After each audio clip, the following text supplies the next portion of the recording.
Good morning, everybody. There's a new race in Dungeons & Dragons Online coming out with Myth Drannor, the expansion later this summer, and that race is the Eladrin. So today I'm going to give you the 411, what's going on, what you need to know with it. So first things first, how do you get it? Presumably this is going to be in part of the purchase of the Myth Drannor expansion. Outside of that, we don't really know exactly how you get it.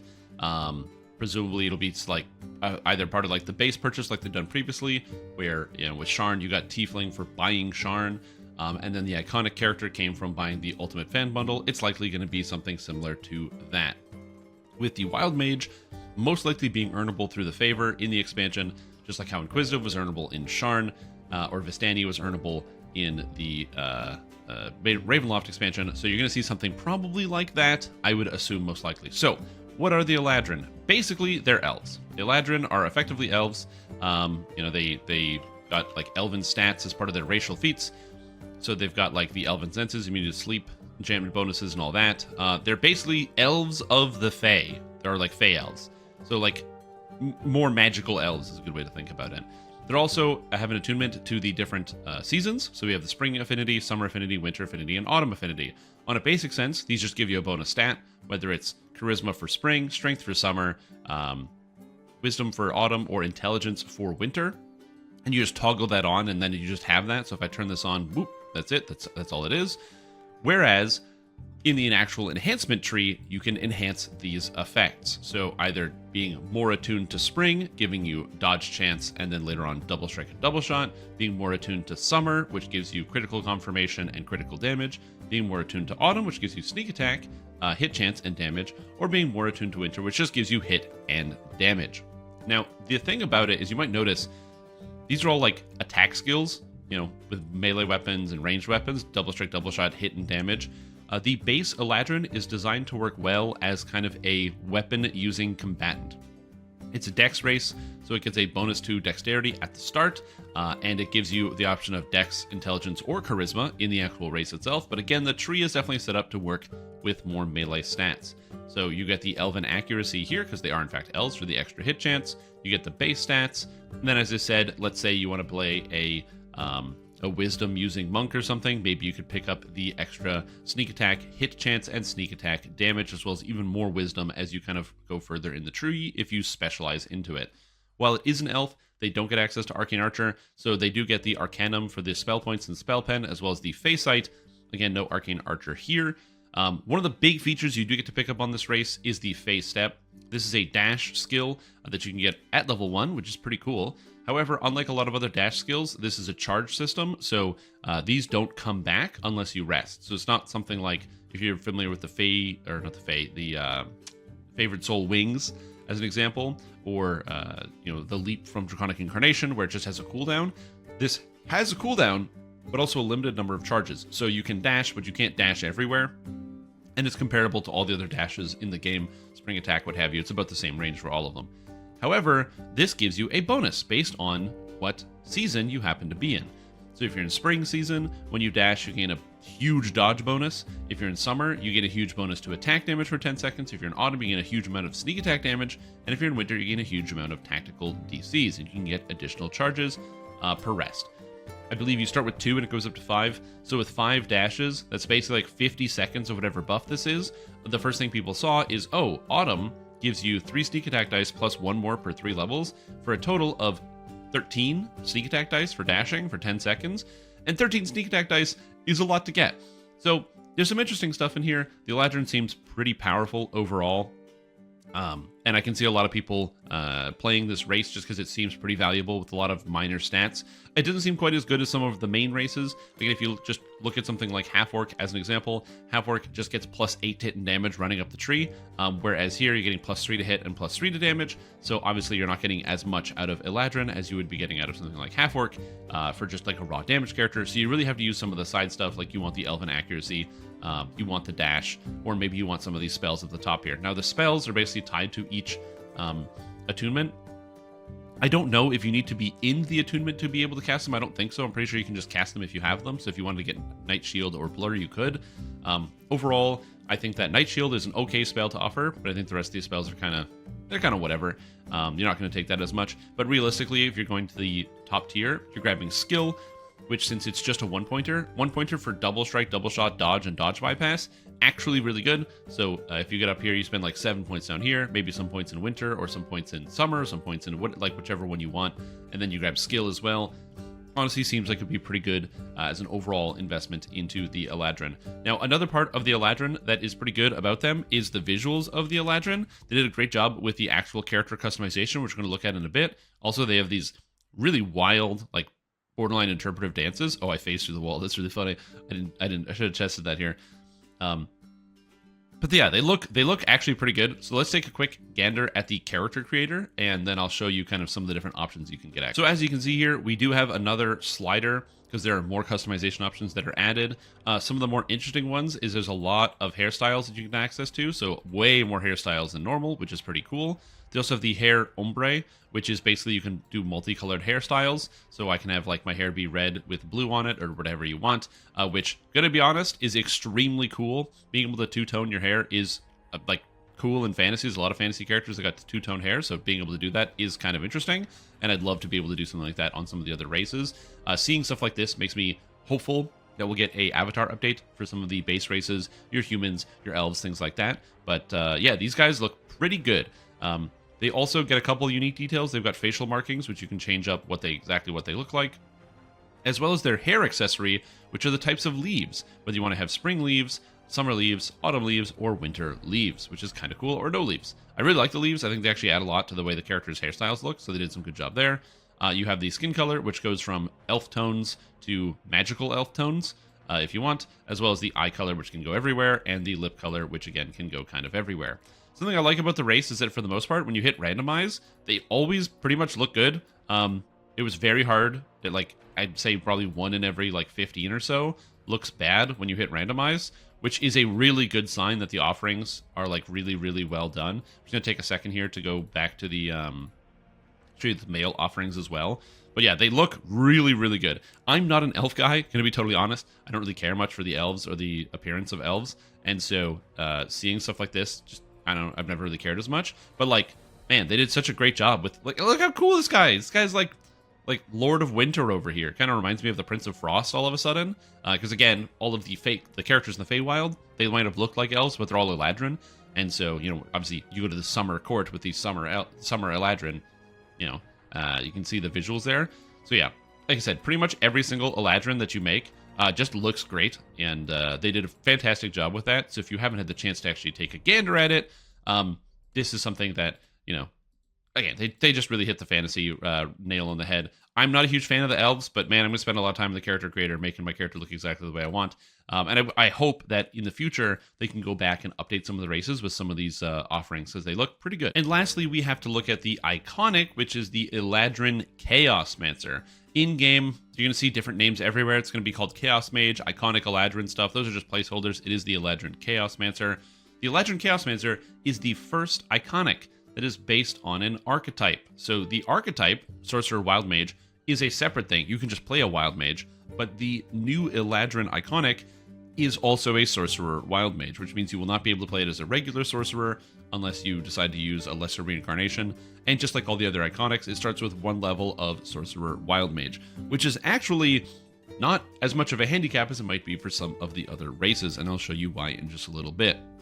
Also, you'll notice I'm on a flying carpet. They just had flying carpets on Lamandia in the dojo. So we're getting flying carpets, by the way, which is pretty cool. So if you want to get yourself a flying carpet, it's probably going to be in the expansion along with these guys. So keep tuned for that. So what is the difference between the Eladrin Chaos Mancer as well as from the different regular Eladrin? The main thing is that the Chaos Mancer has wild magic. So if you haven't seen any of the previous coverage I've done, or you know anything about wild magic, basically when you play, you have a chance to get wild magic surges if you have wild magic enabled, either by being a wild mage or in this case being the Chaos Mancer here. And as a result, the wild magic surges can do anything. They can do good things like giving you and all your friends shield. They can do other good things like applying regenerate mass to everybody in your dungeon, no matter how far away they are, which is pretty cool. They can also do bad things like turn you to stone, and then you're stuck for 6 seconds and you die because everything kills you. So the wild magic surges have a bit of a range in terms of, whether they're very good or very bad.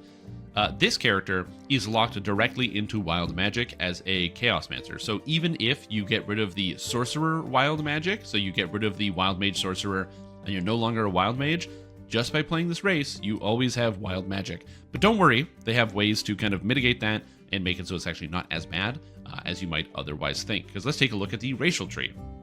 So, whereas the regular Eladrin was melee and ranged weapon focused and had all weapon effects, the Chaos Mancer is all spellcasting, with the different lines, the Spring line giving you electric and sonic spell power, the Summer line giving you fire and light spell power, the Autumn line giving you acid and poison spell power, and the Winter line giving you cold and negative spell power. Going even further beyond that, the Attunement gives you reduced cost of Metamagic Quicken for Spring, Metamagic Maximize for Summer, Metamagic Empower for Autumn, and Metamagic Heighten for Winter. This one's the best one, by the way, because it's the most cost effective. But the big thing is that you get access to these new spells: Spring Storm, Scorching Summer, Autumn Decay, and Winter Hail. Now, these ones require you to be in the actual affinity to be able to use them. So, for example, if I have all 4 of them right now, I can't cast them willy-nilly. Because I'm in Spring, I can cast the Spring Storm effect. Now, what this does is each one of these is an area of effect spell with a different unique visual effect. Although Scorching Summer just looks like Scorch, this kind of looks like Acid Dragon Breath, this one kind of looks like Snowball Swarm, and as far as I know, Spring Storm is actually a unique effect, so maybe I'll go find somewhere and show it off.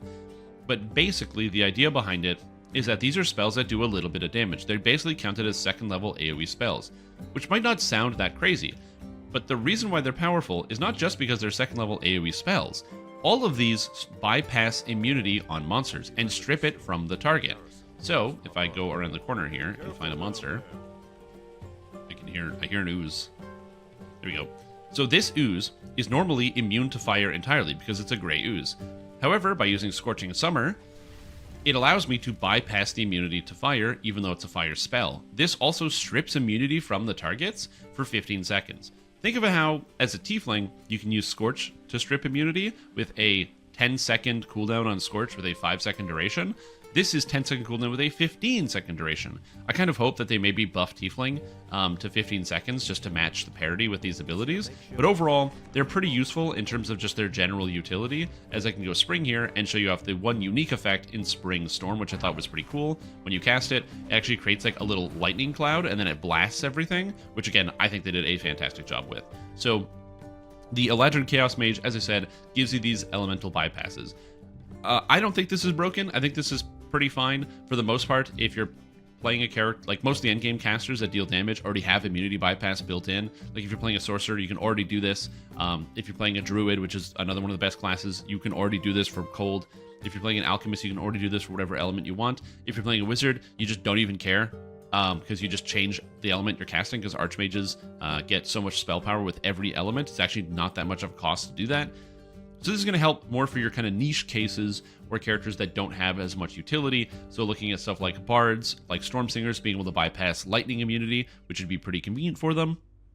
Or artificers who can already bypass lightning immunity through Arcano Tech by using their rune arm, will now be able to also bypass fire immunity with Scorching Summer as an example. Or warlocks, say you want to play like a celestial warlock and you want to bypass lightning immunity, you could do that with the Eladrin Chaos Mage. Now, the cool thing about it is that they actually, something that, the Wild Mage I was going to talk about a little bit later, but I'll kind of include here. Remember how I said it wasn't that big of a cost to have to take the first level of Wild Mage? And that's because even if you're playing as a spellcaster, they wanted to make it so that Wild Mage would be able to multi-class fairly well with whatever other type of spellcaster you happen to be playing, which I didn't think they did well initially. However, this offering, they actually did do. They have this new enhancement called Mixed Magics. What it says is your caster level with spells is now equal to your character level instead of your class levels. So what this means, this affects, I've tested this everywhere, it affects spells, it affects spell-like abilities, it affects all sorts of stuff. So if I am playing as a 6 sorcerer, 6 bard, 8 cleric, so basically none of them are level 10. My character's level 20, so therefore all my sorcerer spells will say caster level 20 on them, all of my bard spells will say caster level 20 on them, and all of my cleric spells will say caster level 20 on them. This means you could take Eladrin Chaos Mage and do like 4 levels of Chaos Mage plus 6 levels of Artificer, still get caster level 20 with all your Artificer spells by taking Unstable Sorcery if you wanted, and still being able to get some of the cool sorcerer stuff, like maybe you want Air Savant for extra caster levels on your electric spells, or Fire Savant for caster levels on your fire spells, maybe you want crit.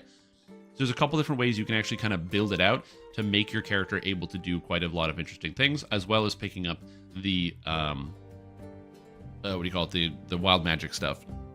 Now, I did say that if you get your wild mage automatically, if you play as a Eladrin Chaos Mancer, even if you get rid of the wild mage stuff, you can have wild magic surges. However, they do let you make it better. You can take Eladrin Chaos Control, so very bad surges are just bad. So if you get a very bad surge, it actually just turns into bad, so it actually makes it a lot more consistent. And up here, bad surges shift to just neutral, so you can't really get any bad surges anymore. Although it should be noted, this is only naturally rolled bad surges, so naturally rolled very bad surges become bad surges, and naturally rolled bad surges become neutral surges. So as a result, you can still get bad surges, but they're pretty rare. It's mostly neutral, good, and very good surges.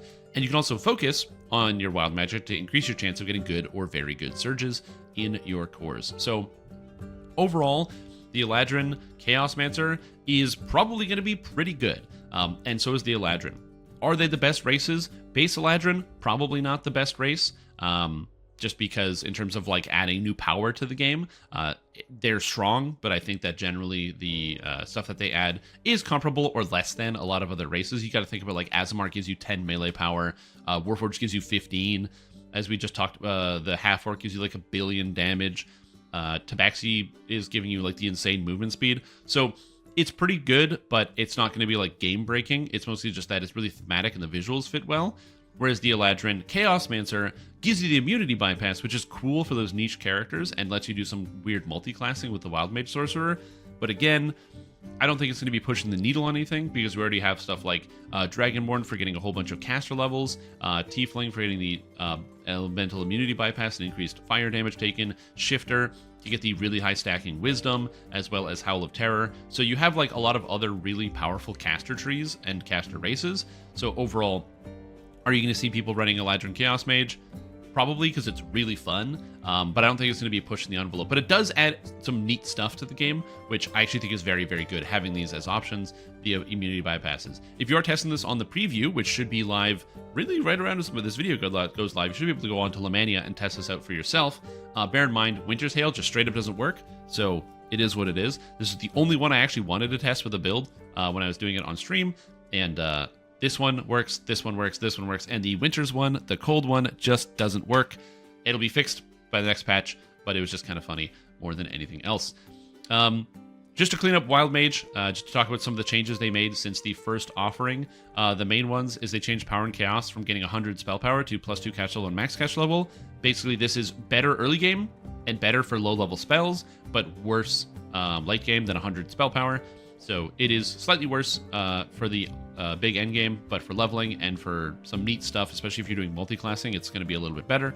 Although how good is multiclassing, it's hard to say. On top of that, I don't know if they made any major changes in the tree. Oh yeah, they added this new enhancement, Prismatic Mind, which adds extra chaos damage to your kind of rainbow colory spells. Color Spray, Greater Color Spray, Prismatic Ray, Prismatic Strike, and Prismatic Spray all add chaos damage. For the most part, this is pretty negligible, and you don't have to worry about it or think about it. However, the one exception is Greater Color Spray. Greater Color Spray is a fantastic ability. It's one of the best crowd control abilities you can get during heroics at all, and it's just a very powerful spell. Now that it adds chaos damage onto your casts of it, it's actually even better, because it's a very small amount of chaos damage, but it's incremental and it's adding onto a non-damage spell you're already using. So as a result, you can just cast Greater Color Spray, and it causes monsters to suddenly take a bunch of additional chaos damage, which if you're doing higher damage or higher difficulty content, just even that little bit of chip is just helpful. So again, this ability is not too bad. It's not going to be your mainstay. You can't just use this as your main damage and just go, okay, I'm going to cast only Color Spray and Prismatic Spray and all this. It's not going to work for a build. But it is nice to have that extra damage, which is something that they did add, which is pretty cool.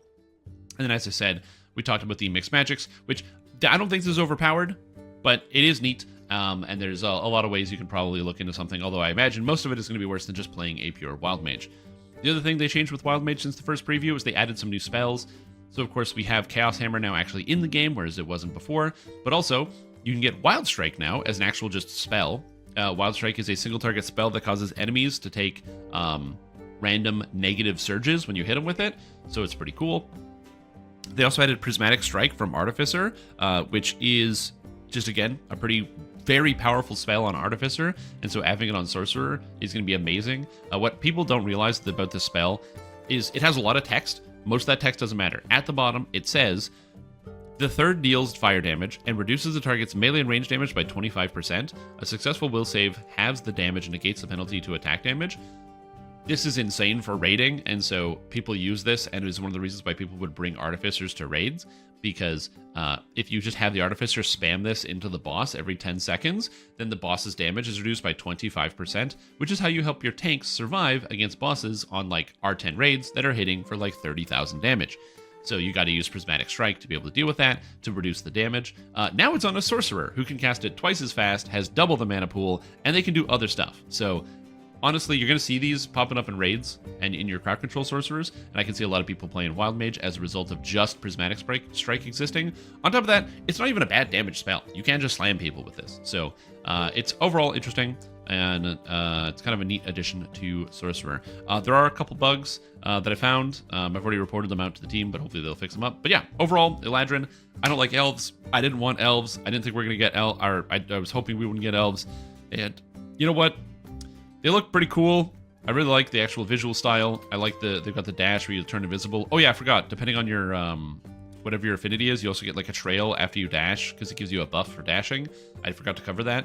The Eladrin Chaos Mancer has different bonuses when dashing. If you're in spring, you get universal spell power. If you're summer, you get spell cost reduction. If you're autumn, you get magic resistance rating. And if you're winter, you get spell penetration. Total numbers: spring, it's about 100 spell power. The summer, it's 20% spell cost reduction. For autumn, I believe, for 10 characters, it's like 8 extra magic resistance rating, which is not crazy. And then for winter, it is an extra 8 spell penetration, which is actually not too bad. The biggest one is spring, though, as if you dash while in spring. Again, my spell powers. Oh, they changed the spell power menu, so it's now like kind of in a line. But anyway, if I use this, I've got 114 acid. I press the button, and now I'm up to 110. So it is 96 universal spell power at 32, which is a little crazy. Anyways, that's all I have for you today, so thank you guys for watching. Hope you had a fantastic time. If you like what you saw, but you want to get, committed for more stuff, go download Lemania. I'll put a link to the client in the description if you want to download it and play around yourself. Remember, this is on the preview, and if you have any feedback to give the developers about things that you like or dislike about it, make sure you go to the forums and do your best to leave the feedback, as adding more context and giving more information is really good for everybody. Just remember, cardinal rule, if you're going to leave feedback, just don't be a dick about it, So if you don't like something, say, hey, I didn't like this. It would be nicer if it was like this, and, that works for everybody. I don't like this. I do like this. We're all good, and hopefully they can take some good feedback about some of this stuff, because as I said, I've already given a lot of my feedback, and you've heard some of it in this video. But yeah, so we'll see how it is. Either way, I didn't want elves, but they're really pretty, and so I'm definitely going to be playing a lot of really cool looking elves, and hopefully we get if this is the basis for an avatar update that could be happening to the other character races, I'd love to see it. Anyways, that's all I got. Thank you. Bye-bye.